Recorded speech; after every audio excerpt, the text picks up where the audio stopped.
hands on deck when Harvey hit Houston. Including Harris County Judge Ed Emmett, who worked around the clock despite suffering a stroke just days before the storm hit. Brandy Smith sat down with him as he reflects on what that was like and what he would do differently the next time.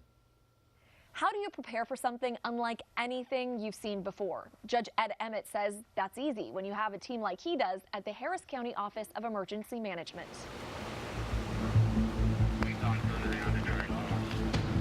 It might not be in his official job description, but managing chaos is part of what Judge Ed Emmett does.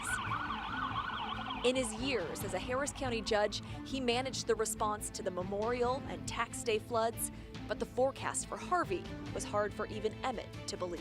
We are still dealing with a major rain event. At first, 24 inches of rain, and then 30 inches of rain, and then they started saying in some counties west of here could end up getting 50 or 60 inches of rain. We're all going, nah, that's not possible, but we prepared for it. To do that, he had to get the Office of Emergency Management up and running, bringing in a new crew of law enforcement, medical personnel, and logistics teams. And you know, anytime you have a battle plan, it's going to go wrong in the first 30 minutes, and you have to adjust. And the key is you have good people who know what they're doing, who are empowered to make decisions. Those people, the ones manning these desks, suffered losses like so many Houstonians.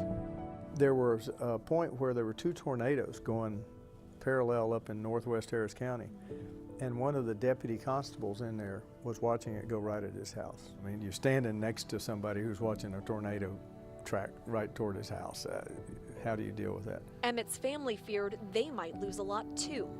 The father of 4, grandfather of 13, suffered a minor stroke just more than a week before Harvey showed up on the radar. My doctor called me almost every day and said, "Aren't you supposed to be resting and getting some sleep?" Sleep was in short supply during the 6 nights Emmett spent camped out at OEM as he provided round-the-clock updates on rapidly changing conditions, even at one point calling on neighbors to help neighbors. I went on television and said, "If you have a boat, come help us." We all saw the result. Hundreds, maybe thousands of people stepped up to rescue those trapped by the flooding.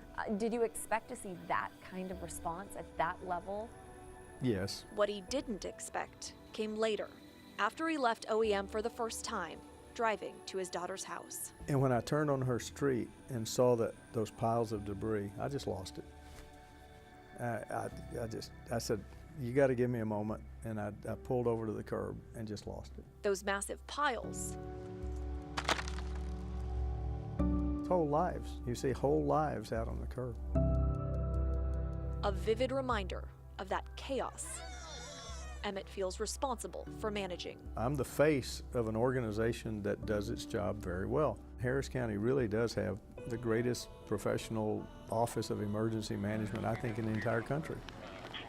Emmett says if he had to do it all over again, there are a couple things he would change, including organizing volunteers better and taking a different approach to coordinating shelters. His priority now is looking at how flooding, like we saw during Harvey, can be prevented in the future. Back to you.